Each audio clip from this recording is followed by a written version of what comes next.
Ilmu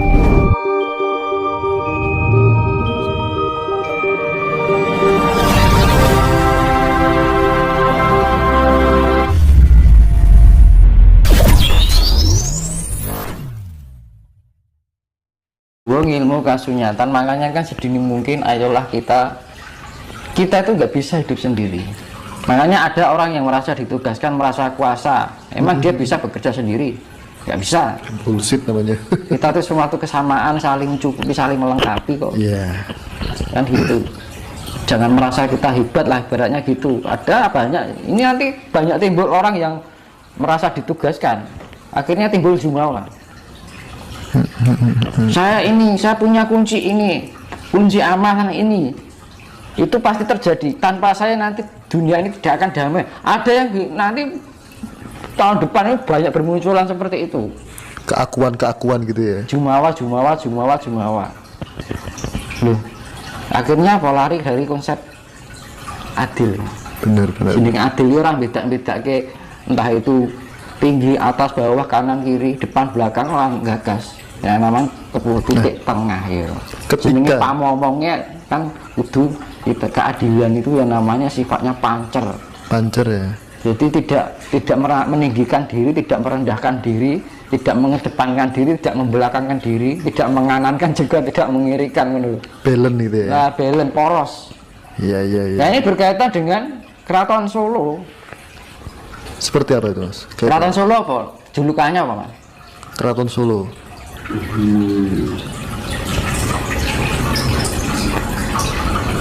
Apa? Paku Buwono. Oh, iya. Paku yo, Mas. Poros iki, Mas. Buwono iki bumi. Paku Buwono. Nah, makanya rata-rata Jogja Hamengku Buwono. Mangku ya. Hamengku itu memangku. Buwono bumi. Wah, ada ikatan dengan bumi. Apa? Jogja dengan Solo ya. Satu paket ya. Makanya jenengan lihat di Google Map, Keraton Solo itu tengah-tengah pas antara Lawu dan Merapi. Lawu, barat Merapi itu pas tengah-tengah, makanya dijelengke Paku Buwono. Oh, berarti dari awal itu juga nggak asal-asal ya kok keraton ada di sana. Lo orang Jawa lebih pinter, di sini orang enek meteran, orang enek kilonan ya toh. Nek kok iso pas. Coba lihat kalau percaya di Google Map Keraton Solo, nanti di zoom in, zoom out, diperkecil. Itu nanti tengah-tengah antara Lawu dan Merapi. Luar biasa sekali berarti ya, Mas. Pas itu. Padahal belum ada teknologi waktu itu. Belum ada kompas dan lain sebagainya. Mang cek di Google Map, nara percaya. Itu bisa jadi indikator ya bahwa leluhur kita dulu itu jenenge Paku Buwono. Gawe jeneng ki ora sembarangan, Mas. Nganggo tirakat, nganggo pengetahuan. Itu salah satu bukti ya nenek moyang kita. Kenapa? Makanya kan pemimpin yang selalu di negara ini mesti asal-asalnya kok Solo. Iya. Gitu. Pak Karno kok Solo, Pak Harto kok Solo, Pak Jokowi kok Solo. Jadi kita belajar memahami sesuatu yang misalkan ada orang menyampaikan ini, lah itu apa toh? Cari sendiri. Kan wis genah kok, wis cetha toh. Dan bukti nyata sudah ada. Itu berkaitan dengan, dan itu kan perpecahan dari Solo dan Jogja. Nah, ini yang menjadi konsep-konsep yang akan ditentukan di peradaban baru besok adalah ya secara ajarannya itu adalah Gomo Budi, yaitu dengan konsep Tri Sulaweda, Tri Kawula Busana. Yang tadi ya, tidak sembarangan menggunakan ajaran, tapi benar-benar menggunakan ajaran sing bener, tidak hanya bener nih, bener. Berarti dari 5 menjadi 3. Berarti direduksi menjadi 3. Hamemayu hayuning bawana, hamemayu hayuning sasomo, hamemayu hayuning diri. Sasomo itu ya manusia, ya apa? Ya tidak hanya pada manusia, ya hewan, ya tumbuhan, semua makhluk, ras makhluk itu kita hargai. Karena saya apa semena-mena tuh Mas saya. Ya iya itu. Ya kan? Apa wae saiki dadi panganan lah, Mas. Sing penting bathi kan ngono. Zaman saiki kan ngono. Enggak peduli ini hutan. Saiki dengan segala resiko whatever. Banjir itu juga diakibatkan pemotongan hutan besar-besaran karena apa? Membikin tol. Benar. Itu merupakan dampak yang mengakibatkan banjir.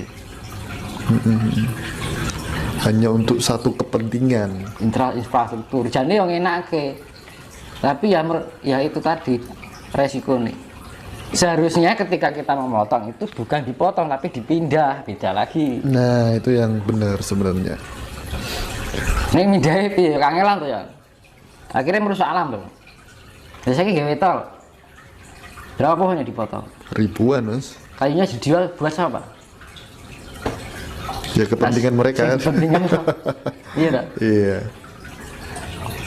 Miris sekali ya. Kayu ini kan berapa ribu juta pohon itu di Batin ini piro?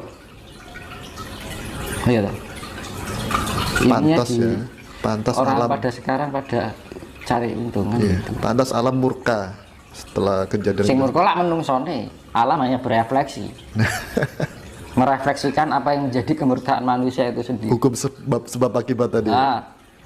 Semut itu kalau nggak cuma jalan nggak mungkin diteblek. Kalau gigit makanya ya jenengan cokot nyamuk we lah. Nyamuk kalau nempel tok ya kita nggak masalah. Tapi kalau begitu nyakot kita refleks dan arahnya pasti kita nggak usah mata melihat itu pasti mengarah pada tempat yang digigit itu. Itu contoh kecil aja. Contoh kecil. Anggap aja nyamuk itu diri kita itu alam. Benar. Itu refleksi, Mas. Refleks. Tapi banyak orang yang nggak sadar dengan gambaran-gambaran kecil seperti itu. Ya, itu gambarannya nyamuk kan lah nyerap getih yang merugikan. Geng. Makanya hewan apapun makhluk yang memakan darah itu siluman. Gitu, Mas. Tergolong siluman. Apapun itu yang mengonsumsi darah berarti siluman, Mas. Semacam siluman lah. Semacam siluman. Lintah, nyamuk, Bathara Karang. Bathara Karang itu kan ilmu serap jiwa. Serap jiwa. Dia menyempurnakan ingin hidup abadi dengan serap jiwa, akhirnya mengkeret. Arti dari Bathara Karang itu apa, Mas? Karena saya juga pernah mendengar. Bathara itu kan dewa, itu. Dewa itu kan diambil simbol keabadian. Karang itu ya membatu, mengeras. Karena gini. Dari hal yang lunak menjadi keras. Selama saya waktu tinggal di Bali ya, mohon maaf, itu ada namanya penjaga halaman namanya Bathara Karang. Apakah itu sama Bathara Karang yang di Bali sama yang di Jawa? Ya di situ mungkin dulunya ada itu orang bertapa itu. Bathara Karang itu ilmu ingin abadi tapi dengan cara serap jiwa. Serap jiwa ya getih gitu, Mas. Menarik ionisasi dari jiwa yang dimiliki orang. Kayak vampir. Vampir nang luar negeri vampir lah ngono lho. Iya. Makanya kan ning luar negeri vampir ora mati-mati. Berarti urip ning ya urip medeni bocah nek lagune kan kuwi to. Berarti sosok Bathara Karang itu nyata adanya ya, Mas ya. Ya kan ada. Kalau ning kene Bathara Karang, ning Cina wong ndi vampir kan. Vampir. Kalau di Eropa zombie mungkin ya. Oke. Menarik sekali ini. Itu peradaban baru itu ajarannya yang pertama, terus pedomannya, terus nama negaranya. Itu jadi atau besok itu nanti orang pada berbondong-bondong, orang luar negeri itu berbondong-bondong meminta pengayoman orang Jawa dan akhirnya ikut ajaran Jawa. Ini sekarang sudah banyak sih orang-orang Eropa kan yang baru mulai sedikit, belajar kan. bahasa Jawa, mulai belajar Dia tertarik budaya dengan Jawa, budaya kearifan Jawa, kan terus budaya tradisionalis atau agraris itu sekarang sudah menipis dan nanti akan dimunculkan kembali. Karena agraris itu kehidupan yang menggantungkan alam. Benar. Akhirnya dengan kita menggantungkan alam, mau nggak mau kita harus mencintai alam. Agraris akan tumbuh kembali. Saya ini di bangunan, perumahan, pabrik, TKB, sawah-sawah. Iya mas, miris juga ya. Sekarang yang paling miris Itu untuk apa? Untuk mencari keuntungan. Karena apa, di zaman sekarang itu adalah kompetisme, kok berkompetisi, saling mencari, berlomba-lomba lah, berlomba-lomba mencari suatu keuntungan. kebesaran, keuntungan, akhirnya mencari prestasi. Sebenarnya itu kan bukan budaya nasionalis atau tradisionalis Jawa, Benar. budaya dari sana. Oke, bal-balan bal siji gue rebutan diarewangi padu teman-teman nganti itu merebutkan sesuatu yang tidak semestinya kan. Pikirannya sempit akhirnya. Nah ini menarik ini, gara-gara Mas Tinus ngomong bola. Ini kan lagi musim ya, kompetisi Indonesia ini apa Piala AFF ini prediksinya seperti apa? Aku ora suwe ra ngikuti bal aku ngaten. Saiki ora tau nonton TV. Oke. Yes, biar berjalan aja. Biar berjalan ya. Ya anggap aja hiburan ngono wae. Engko ndak dienggo terlalu anu kok. Ora apa-apa sih, kadang saya nggo totoan kan. Pasti itu mas. Daripada lah apa-apa. Enak lho, zaman SD SB itu ada kitab namanya kitab impen. Apa? Gambar kethek iki nomornya apa, gambar macan nomornya apa. Itu malah kitab yang bisa merukunkan. Walau berbeda keyakinan tapi tetap rukun ya toh. Iya. Ya, walaupun disakiti ya masih hidup berdampingan ya toh. Itu kitab pesugihan. Kitab impen. Iya. Malah bukan kitab suci tapi memberikan suatu kerukunan ya toh.